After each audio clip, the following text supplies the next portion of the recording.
Hey, this is Jeff. Grab yourself a cup of coffee and join us at the table as we talk to another great leader about faith, church, and leadership. Welcome to the Leadership Drip. Rob, welcome back to the table. It's a great table. My coffee ran out today. I'm going to have to get more before we get too far down the road, but we do have a good conversation. And do you remember, you were not here, actually. I wasn't. You were you weren't even on an airplane. That's a long story. You were supposed to be on an airplane when I spoke to Sadie Robertson Huff about a year ago. And I couldn't have made the show because my plane delay was something like 11 hours. 11 hours, that's right. And you got stuck in Minneapolis, Minnesota, I Minnesota. All right. Great people in Minnesota. Minnesota's got nothing to do with our show today. No. Okay. But what does have to do with the show is we're speaking to a young lady named Laney Rene. She's an author, singer. She's been a backup dancer for CCM artists Britt Nicole and Mandisa. She's most recently authored a devotional book called Speak Your Name. And even more recently just became the mommy of Ronnie Grace. But I bring up Sadie Robertson because her and Sadie are really good friends. And we want to welcome Laney to the show. Welcome to the show. Thank y'all. I'm excited to be here. We're excited to have you. So I have to ask this question because I've never been a backup dancer in my life. Jeff knows the Running Man. That's all he's got. Probably doesn't know what the Running Man is. Like that's not a formal dance move. It's a 90s like club move, like when we were in middle school, bro. Anyways, we're way off topic. Sprinkler. So, thank God we're not on video. So how does a girl from Texas end up on sort of the CCM backup dancer lifestyle? Like how does that take place? Gosh, so when I was little, I loved to dance, but surprisingly, I was not one of those people that like grew up going to competitions, doing all the things, like trying to make it to be a backup dancer. I actually just love to perform and really just share Jesus. So I started out doing like a Christian group where we would go and perform at nursing homes and just share the goodness of who he was. And I fell in love with it then. And when I was about 17 years old, maybe 18, I actually saw Britt Nicole in concert. And I remember being in the audience and being like, God, like, I don't know. It was like at that point in my life where I was kind of like, what am I going to do with my life? Like the place that we all get to when we're about to hit college, and are we going to go to college? Or are we not going to go to college? Or I feel like that's more typical now, honestly, like trying to decide if you're going to go or not. But I was at that point and I went to a concert and I saw what she was doing. And I remember saying, God, I want to do something like that. I want to share who you are. I want to just, I don't know, I want to do ministry, but I also love to perform. How could this work? And long story short, basically, I was in a dance crew at the time, and somebody that I knew sent in a video audition to dance for Britt Nicole. She put out a tweet and said, basically like, send in your videos to my new song Gold. And he did it. And then a year later, basically she had two dancers and the other dancer couldn't make it to a show. And I had felt like God had told me, like, get ready, like, go ahead and prepare. And so I had learned all the choreography from YouTube. Oh my goodness. And this is not a whoa, that's awesome that you did that. It's really just crazy that Jesus did this, because it was so him just like leading me, like, go ahead and prepare, go ahead and get ready. And when the time came, she didn't have a dancer. She heard that I danced and asked me to step in. There was no rehearsal. There was nothing. There was no audition. It was just straight from my bedroom to the stage. And long story short, I was there for 4 years. So, and started dancing for her and really just fell in love with even more just that, like, not necessarily road life. Like road life was fun, but just sharing who he is and also just hearing people's stories and stuff. It's really cool. Well, I think there's a lot in that, just in that little bit of story that you said right there. I mean, the heart preparation, you know, the gift preparation, just the willingness and the openness to respond to the Spirit. Because, I mean, who would, I mean, how many people would say, hey, the Lord told me to go ahead and start practicing this dance? You know what I'm saying? Like, I mean, there's a lot of things in there. And I think this is very, very common for, you know, for people who are leading well in these spaces. And there's there's an understanding, there's an awareness of the Spirit that they're open and receptive to, that God can actually move in and through in just the most incredible and supernatural ways. And so, I mean, yeah, it's your story. It's like crazy that Jesus did it, but it's also crazy that you actually responded, right? Yeah, you know, yeah, I mean, because you could have not repaired. Sure. Yeah. True. You know what I'm saying? So Yeah. I think it's cool. Yeah. So I there's a think lot there to too, where unpack. I just think it was always crazy for me is I feel like a theme throughout my life is God has continued to qualify me for things that I really was unqualified for, in Right. that there are so many dancers who could dance so much better than me. And I didn't have the training that most people had. And but it was like, okay, like you said, yeah, I heard get ready, but then it was like almost like he just did it. I mean, it was truly him. So That's cool. yeah. And I think so. So for those that are younger listeners and young adults listening, and you mentioned this a couple times, you heard the Lord say, "Get ready," or you heard the Lord move. Because I think one of the conversations we have a lot with young adults is, how do I hear from God? How did you know it was Jesus? um one thing I always say is like, just by his peace. You know, when you have his spirit within you, your spirit agrees. When you hear things, it's either, okay, my spirit says yes to that, or I know that is not him. And I think when I heard that, it brought me such peace. And I was asking for direction at the time, that it just felt like it felt undeniable in the peace that it brought. And he continued to confirm it by showing me what to do next. It wasn't just one word and then he left me there. It was, okay, do this, now do this, now do this. And each step was there when it was time, I guess, to take that next step. And so he affirmed his word. Good. Yeah. Yeah. So in your story, you kind of say, you mentioned briefly that you kind of like the road life and the traveling, and I know it's energetic and fun and all those kinds of things. It's definitely different. And so, but you said kind of these backstage conversations are really where you learn the passion and the desire to want to be able to share Jesus. So, I mean, what were those backstage conversations like, and really, how was God forming you and molding you in those backstage conversations to come to this point? Mm-hmm. A lot of times it was just, Britt had a more, mostly like younger women, I guess college age girls were her main fan base. And they would come backstage and they would just share their stories with us, share where they've been. A lot of them dealt with self-harm, eating disorders. And that was something personally I had walked through just when I was like 14, my own kind of eating, if you want to put a title on it, disorder. And I would just hear their stories, and it was like that spirit within me went, okay, I gotta, not what I can do, but God, what can you do? And how can you encourage them? And just give me the words to say, going back to listening, like trying to hear, what do I have to give? How can I bring freedom to them right now? And I think that way outshined and outweighed what was actually happening on stage, because on stage they got to see something that was very cool and entertaining, but backstage was where the true like impact was able to happen. And it wasn't just something that they were impressed with from afar. They were able to have that connection face to face. And the face to face is where my life changes, whether it's through another person or just feeling him encounter me. And so I think just for people, they need that encounter with a person to go, okay, I hear you saying my life is worth living, and that he has good plans for my life. And a lot of those women were not hearing that. Young girls were not hearing that at home. So I think it just gave me like, okay, we need more people who are sharing this, who are telling them that their life is worth living. And yeah. So walk us through that process. You said you were with Britt Nicole for 4 years, and then with Mandisa for a period of time. When did it start to shift for you from sort of the backup dancer to God drawing on you and sort of laying out the plans for you to be the one having the conversations, from the kind of the bystander and kind of engaging maybe with it, to being the one now engaging fully in the conversation with young ladies on some of these tough topics? Yeah.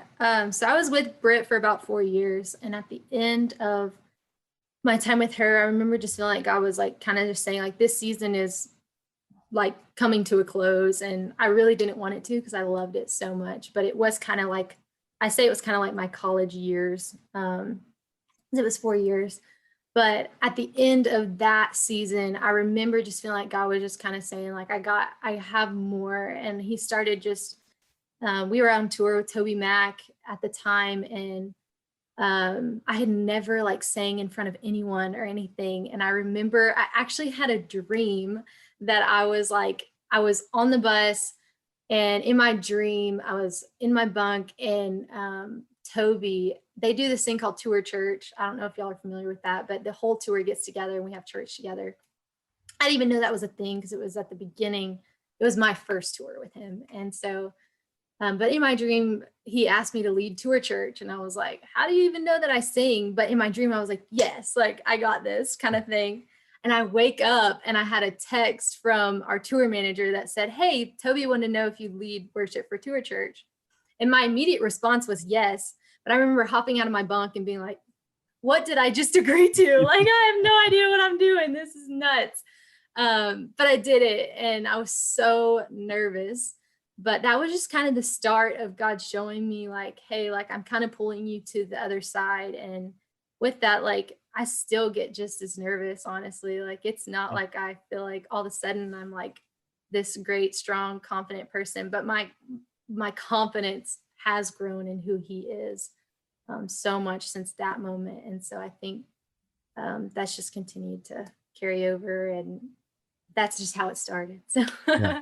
We're gonna get to the book in a few minutes, and we'll talk about that. But I mean, as a young leader, as a young entrepreneur, as a young performer, a young artist, all of those descriptors. I mean, it seems like you have a pretty intimate sort of relationship and understanding of how God speaks to you, of when God is speaking to you, what the Spirit is saying as it resonates with your heart and your life and your mind.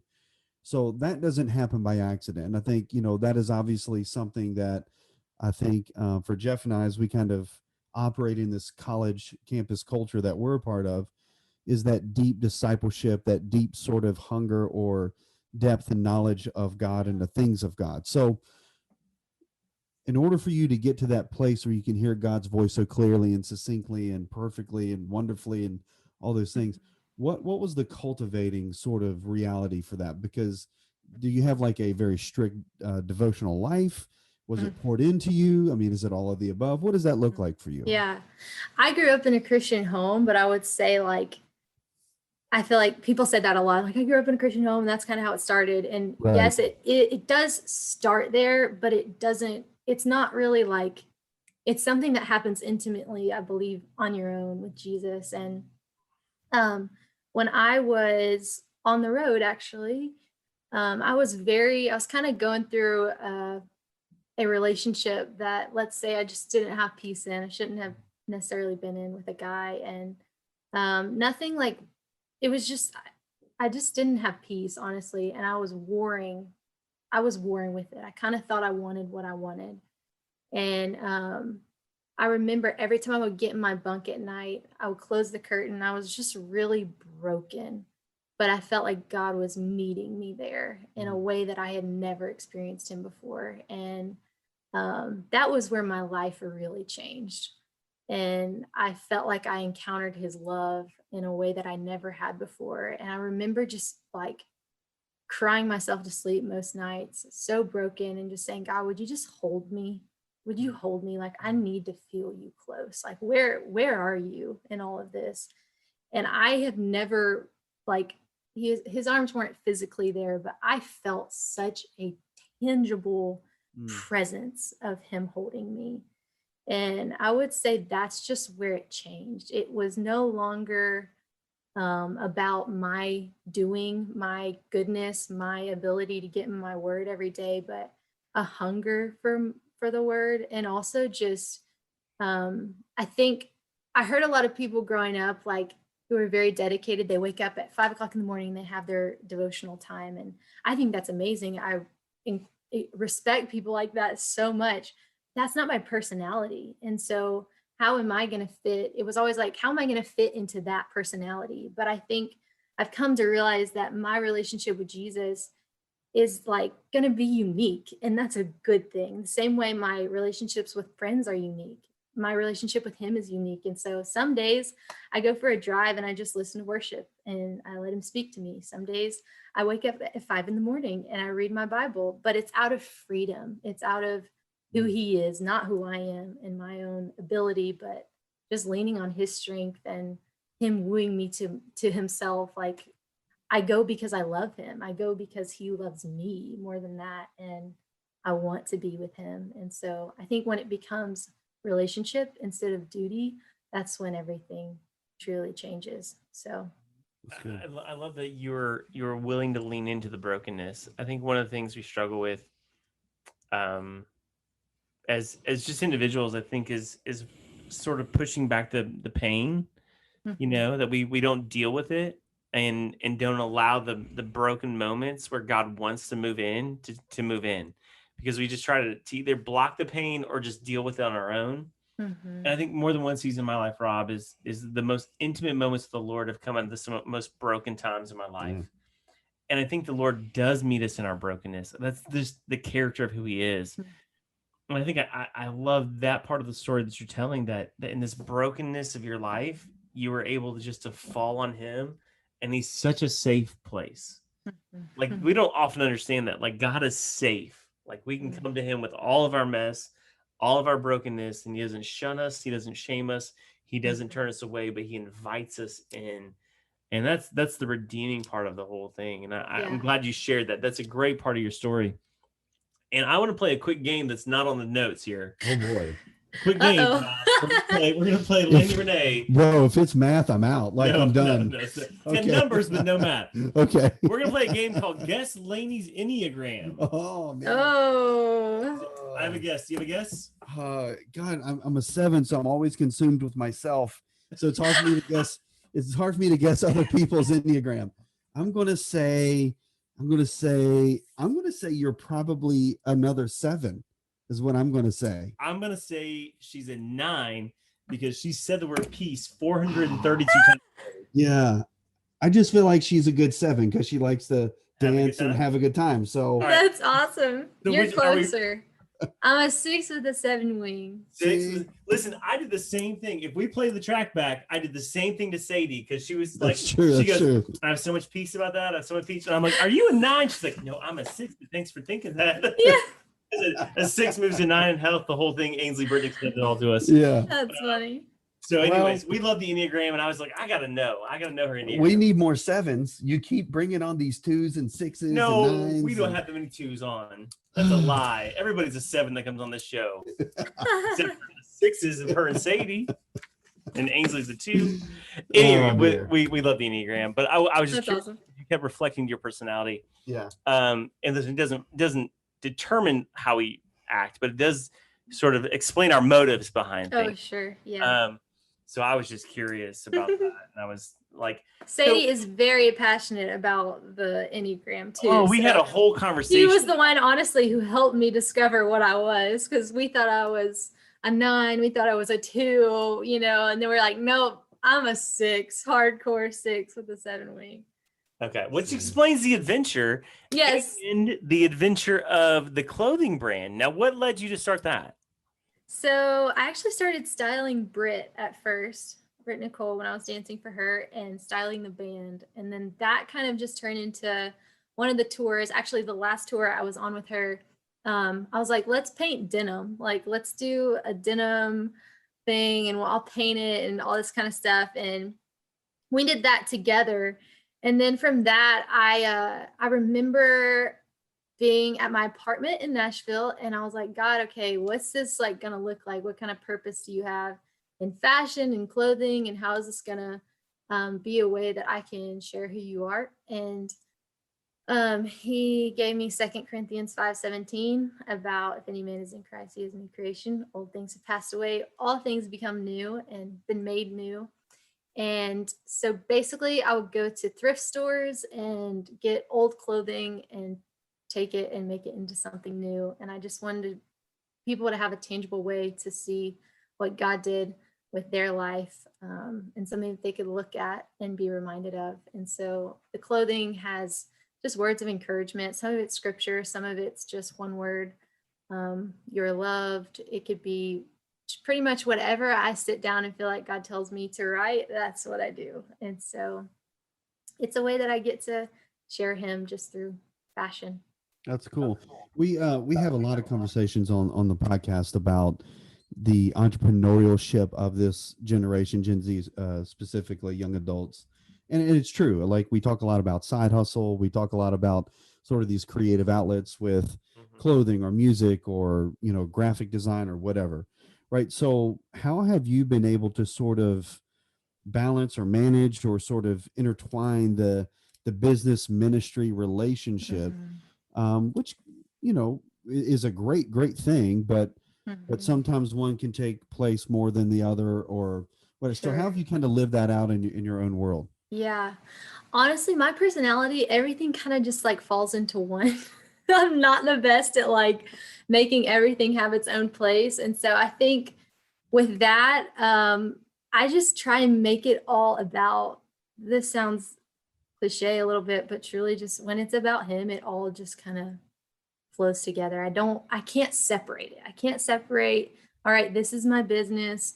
All right, now this is my ministry. It's kind of like, okay, no, Jesus, it's either all going to be about you or it's none of it's going to be about you. And then I think on more like the logistical side, my husband is great with handling the actual business part of things. And so that helps me stay in a mental place where it's truly about the ministry and not letting it get distracted by numbers and things like that. Like, because I did kind of walk through that a little bit of like, when I was doing it all myself, it was just like, this is distracting. This is taking away from what I truly want it to be about. So he stepped in and he handles the business side, and I'm able to just focus on the heart and what I really feel like God has put on my heart to do. So yeah, Laney, tell us a little bit about how the clothing brand has kind of opened ministry doors for you.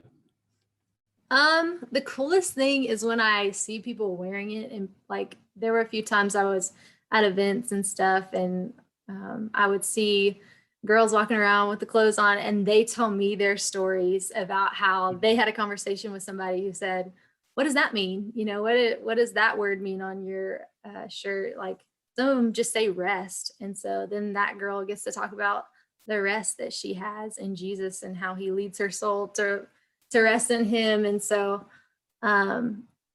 yeah, it's mostly like hearing other people's stories. That's been really cool. Sometimes I feel weird wearing my own stuff that I make, but yeah, hearing their stories is pretty awesome. Awesome. So I got to know this because my wife and I like to visit Nashville when we can. Obviously, it's been a little bit restrictive now.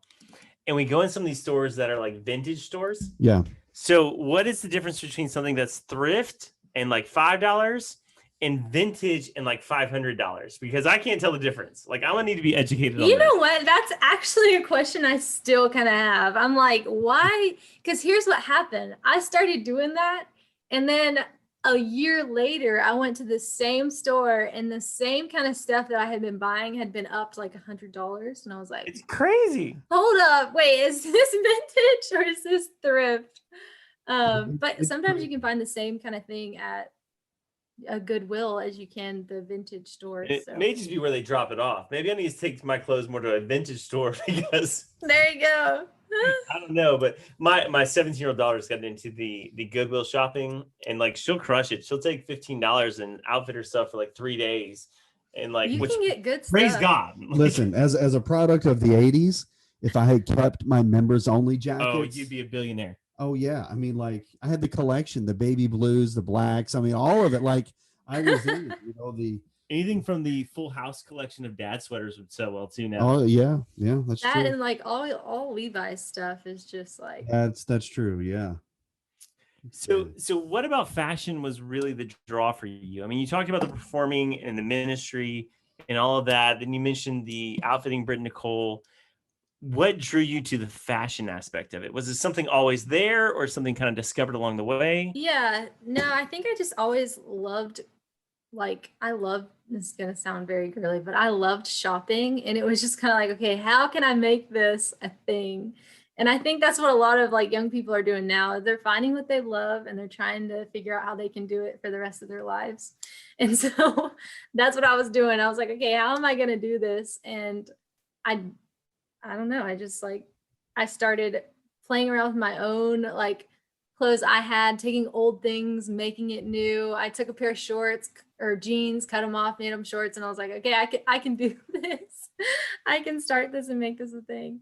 I think that's such a distinguishing marker between perhaps my generation, definitely from the boomer generation, where there's a great sense of obligation almost and fidelity towards finding that career or that job and really sticking through it. You know, for example, my dad, you know, he legitimately worked in the same location for 42 years, same factory.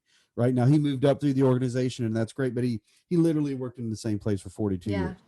And comparatively to the younger generation, we're kind of stuck in the middle as Xers. But this whole idea of, well, today, for example, I'm going to dance, tomorrow I'm going to sing, next week I'm going to do the clothing gig, and the week after that I'm going to be it sounds Instagram. Chaotic, doesn't it? It sounds chaotic, right? So how do you manage sort of I won't say not the changing identities, but sort of the changing expressions of all that God has put into you? Like, I mean, what is that like for you? Because I don't think it's typical for older dudes like Jeff and I, right, who did the Running Man back in the 80s. Yeah. In the same way that I said, it kind of all goes together. I feel like if I can look at it all as one, as this is my ministry, that helps me mentally to step into each day if it is different. Right now I'm not backup dancing. I've stopped doing that. I still write all the time, but I think what I've learned from me is like, God is so about seasons. I think for all of us, like he works in seasons. And so he has taken me through this season of backup dancing. And then he took me through this season of starting a clothing brand, and all my focus was going to that. And then right after that, I started writing my own music, and each thing kind of led to the next thing. And with the book, like that was after writing music. And it was, I can kind of start to feel like, okay, what am I? Like this world loves titles. Like that's the question we ask each other. What do you do? What do you do for a living? And so I felt like a few years ago, I was so wrapped up in my title as a backup dancer. And I felt like God freed me of that I so don't want a title now. Like I don't have one word that I can tell people that, oh, this is what I do. But I do feel like he showed me who I am. And so if I just remember who I am as his, then everything else makes a way for that. And it's not confusing, and I'm able to step into the new thing each day. So I think it's just really like remembering who I am allows me to do the different things. It's such a healthy echo, Laney, of other conversations we've had. I think of our conversation with Arden Bevere and his book on labels. And there's a other young adult minister that we're friends with named Garrett, who has a book on labels. And this whole idea of shedding the labels and creating more of an identity, finding your identity in Christ, seems to be the healthy echo in your generation, which I love, because our generation, like you said, we were all about like, I am this, and we get stuck into this sometimes, and we got to go look for another this to be fulfilled. But it sounds like really there's a healthy transition generationally in going, this is who I am, and it's expressed this way. And it's expressed in different ways. And now you're into the writing. You just wrote your first book. So you had a double baby in 2021. You had the book and the actual baby. Tell us what led you to the writing of the book, Speak Your Name. Yeah.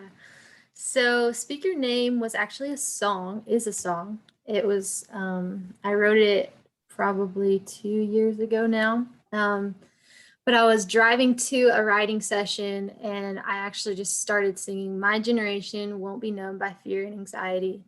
And because when I speak your name, those things have to leave. And So Speak Your Name, the book, is basically based off of the song. It's just more in depth. But I was just having a lot of conversations with people my age, even friends, that would say things like, I have anxiety, I have this fear, or I have this disease, and just titles for sicknesses, titles for even things that are notable, like things we admire. We hide in these titles, and mainly it was that I have anxiety that it would just stay with me, and it hurt my heart that that was the things that we were just speaking over ourselves and accepting. It was like, this is not the life that we were designed to live. Is this really as good as it gets? Like, Mm. this is a life Jesus has for me, that I'm just gonna live with anxiety. And um but no, like I don't believe that God created us for a life where we still live with these things. They may come, we deal with these things in this world, but we have him, and that is truly what we have. We have the one who has overcome sickness, disease, every name that is to be named. There's scripture that says he is above every name that is to be named. And that's the name of anxiety. That's the name of depression. And we don't have to speak those things of ourselves.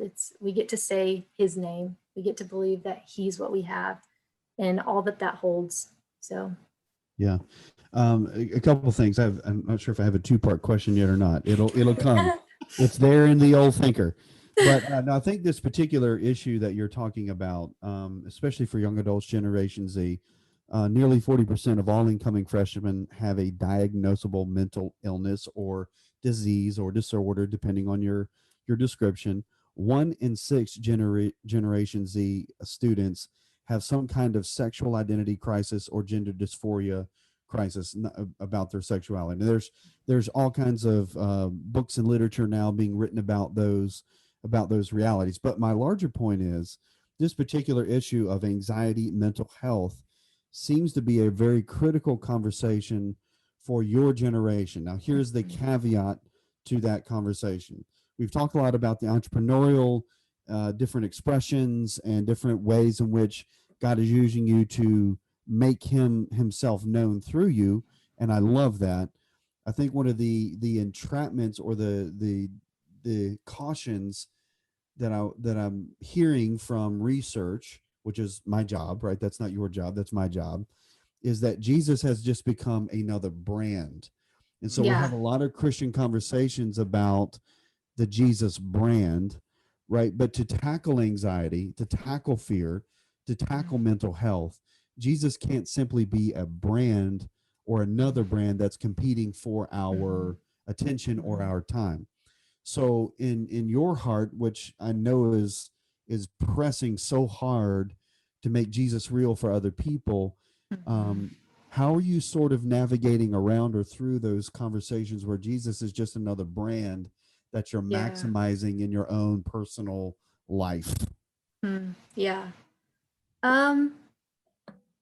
I think as you say that, I just like, I hear he's a person, he's not a brand, he's a person, and he's a person I have relationship with. And I think people know I feel like most of the time we know when we encounter fake. When people are Right. faking, it's like, it doesn't, Jesus is real. So the encounter is going to be real, and we're going to hear him. And I also think he's contagious, and he's we're attracted to him because of his love, in the way that he loves us. It's hard to deny. And so I think I do have conversations where I'm like, it does feel like just Jesus is an accessory or something I've added to my Right.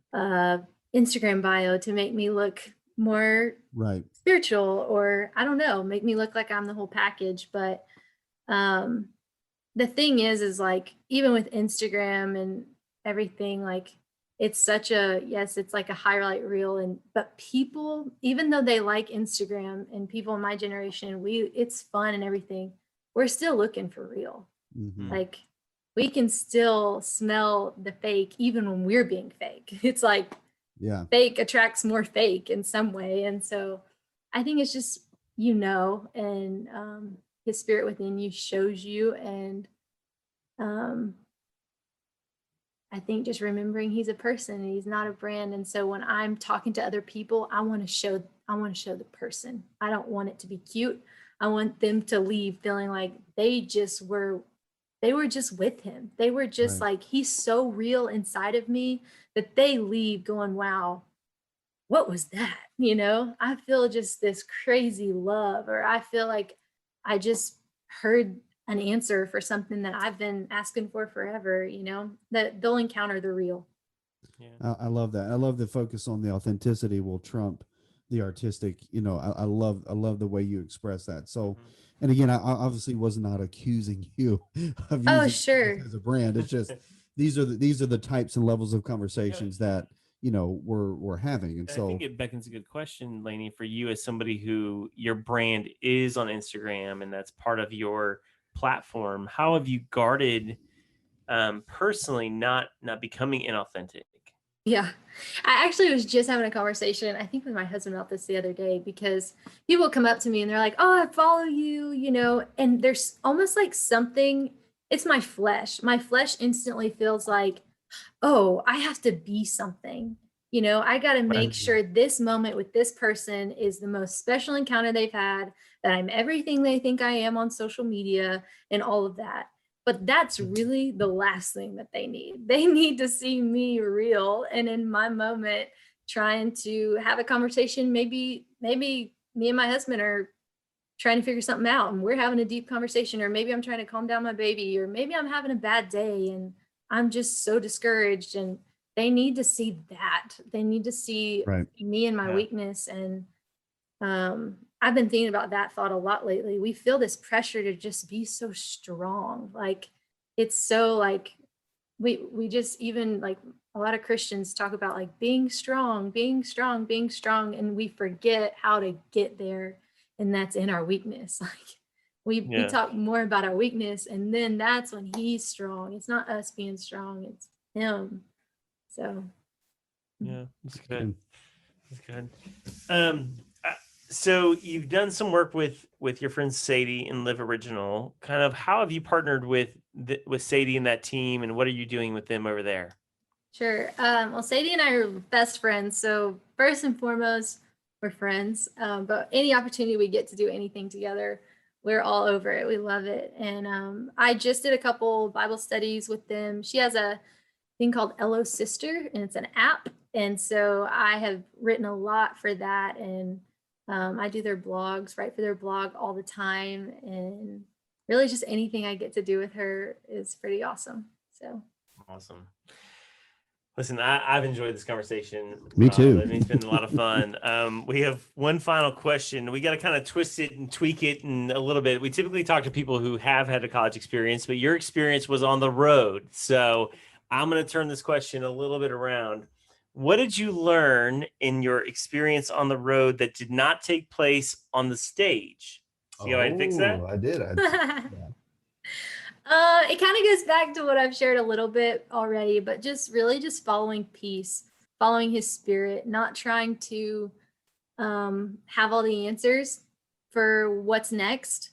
I think that's a pressure that a lot of us feel at between 18 and 24 or 25, however old you are listening to this. If you're at that place, it's okay. But just listening to his peace and knowing that he's going to show you when the next step, when you're supposed to take the next step. So, and not just don't worry about it. Like, also don't fight against it. I definitely, in that dating relationship, I was trying to create peace and tell myself it was good, when in my spirit I knew it wasn't good. And so just trust the peace that he gives you, and trust that what he has for you is just far beyond your wildest imagination in the very best way. So I could have never imagined just the relationship I have with my husband and the peace that God has filled it with, and just who he is as a man. And and who Jesus is in him. Like I couldn't have asked for that. So God is so beyond faithful. Right. That is cool. Well, the book is Speak Your Name. Laney, where can we find the book? You can find it on Amazon, Target, Walmart. You can go to my website at laneyrene.com. So yeah.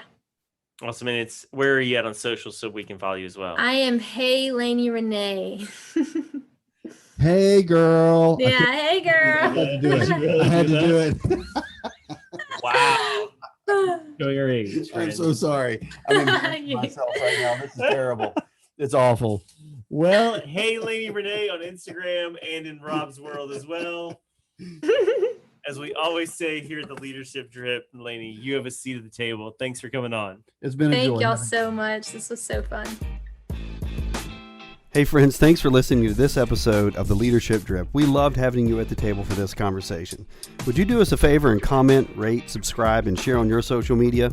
That way we can get this content to other great leaders. And stay connected with us on Instagram at The Leadership Drip and on Twitter at Leadership Drip. And remember, you have a seat at the table.